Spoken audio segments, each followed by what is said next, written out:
नमस्कार प्यारे बच्चों, आज की कक्षा 6 में मैं लेकर आई हूँ हिंदी व्याकरण का पाठ 28 निबंध लेखन।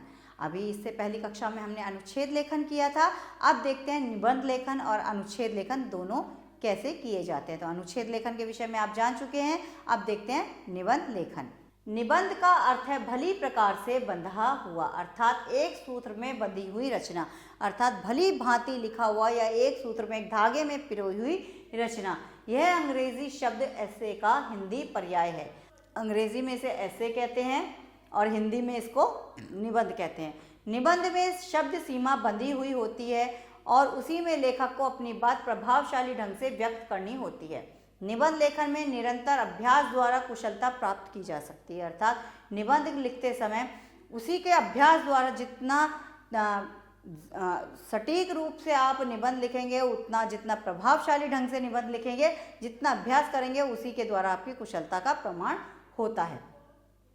अच्छा निबंध लिखने के लिए निम्नलिखित बातों का ध्यान रखना चाहिए। निबंध लिखने से पहले विषय की जानकारी प्राप्त करनी चाहिए तथा अपने विचारों को व्यवस्थित करना चाहिए। निबंध का आरंभ सशक्त व प्रभावशाली होना चाहिए। जहाँ तक हो सके आरंभ में किसी उक्ति अथवा कविता की पंक्ति का प्रयोग हमेशा करना चाहिए। कोई भी निबंध है उसे शुरुआत में जब आप लिखते हैं तो उसमें कोई ना कोई कहावत है, कोई कथन है, कोई कविता की पंक्ति है, कोई युक्ति है, कुछ भी आप लिख सकते हैं। भाषा सरल, स्पष्ट व सटीक होनी चाहिए। भाषा जो है हमेशा हर चीज़ में सरल होनी चाहिए और स्पष्टता लिए हुए होनी चाहिए। अनावश्यक विस्तार से बचना चाहिए तथा शब्द सीमा का ध्यान हमें रखना चाहिए। एक तो शब्द सीमा का ध्यान रखना चाहिए और एक शब्द की आवृत्ति बार बार नहीं करनी चाहिए।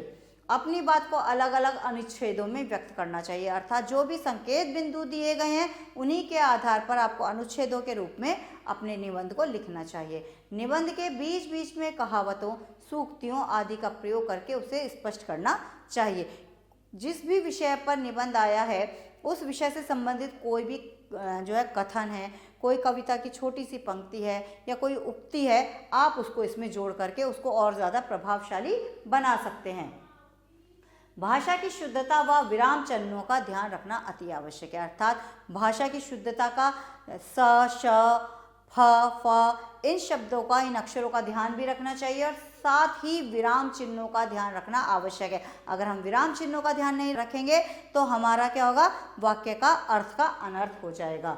निबंध के अनुच्छेद एक दूसरे से जुड़े हुए होने चाहिए और क्रमानुसार होने चाहिए कि हमने अगर पहले प्रस्तावना लिखा है, उससे संबंधित दूसरा संकेत बिंदु और उसके बाद तीसरा है, तो ऐसे ही स्पष्टीकरण के साथ हमें अपने संकेत बिंदुओं को जोड़ते हुए रहना चाहिए। ये नहीं कि हमें जो पहले आता है पहले उसको लिख दें, नहीं, हमेशा निबंध में लिखते समय एक एक क्रम का ध्यान रखना चाहिए।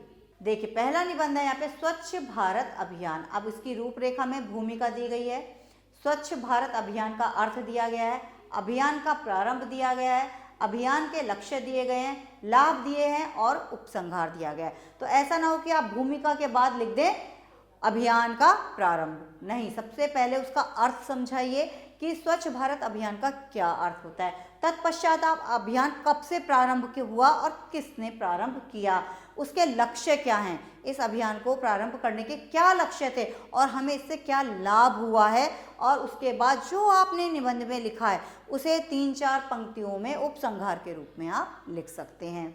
अब देखिए यह देश की प्रगति में विद्यार्थियों का योगदान।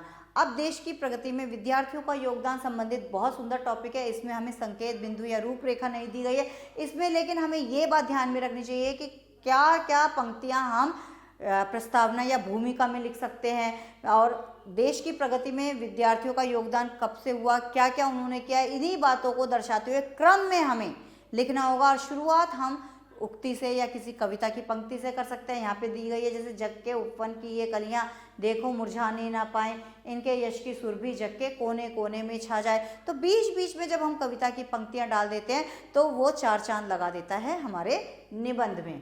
इसी प्रकार से अन्य निबंध भी आप पढ़ेंगे और देखेंगे। अब जैसे यहाँ भारत का राष्ट्रीय खेल हॉकी, अब भूमिका दी गई है यहाँ रूपरेखा में, उसके बाद हॉकी का प्रारंभ कब हुआ, इसका क्या विकास हुआ, खेल संबंधी जानकारी दीजिए, खेल के नियम बताइए और भारत में शुरुआत एवं सफलता बताइए। तो हमें हर क्रम का ध्यान रखते हुए हर संकेत बिंदु को क्रमानुसार ही लिखना होगा, तभी हमारा निबंध बहुत सार्थक और सुंदरता के साथ पूर्ण होगा। अब देखते हैं जैसे हमने इस पाठ में क्या सीखा। यहाँ पर कई सारे निबंध हैं, उनमें से आप 2-4 भी पढ़ेंगे तो आपको निबंध लिखने का एक तरीका आ जाएगा। अब देखते हैं हमने इस पाठ में क्या सीखा। निम्नलिखित विषयों पर निबंध लिखो। अंतरिक्ष की सैर, अनुशासन, विज्ञान के चमत्कार, भारत की राजधानी दिल्ली, नदी की आत्मकथा, गरीबी एक अभिशाप, दहेज प्रथा एक अभिशाप, स्वतंत्रता दिवस, जैसी करनी वैसी भरनी और स्त्री शिक्षा। तो इसमें मुझे विद्यार्थियों के लिए सबसे अच्छा जो शीर्षक लग रहा है वो लग रहा है अनुशासन, जो इस पर विद्यार्थियों को बहुत ध्यान देना चाहिए।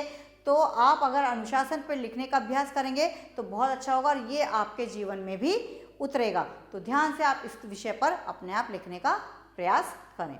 आशा करती हूँ कि ये निबंध लेखन पाठ आपको बहुत अच्छे से समझ में आया होगा। अगली कक्षा में अगले पाठ के साथ फिर से उपस्थित होंगी, तब तक के लिए आभार।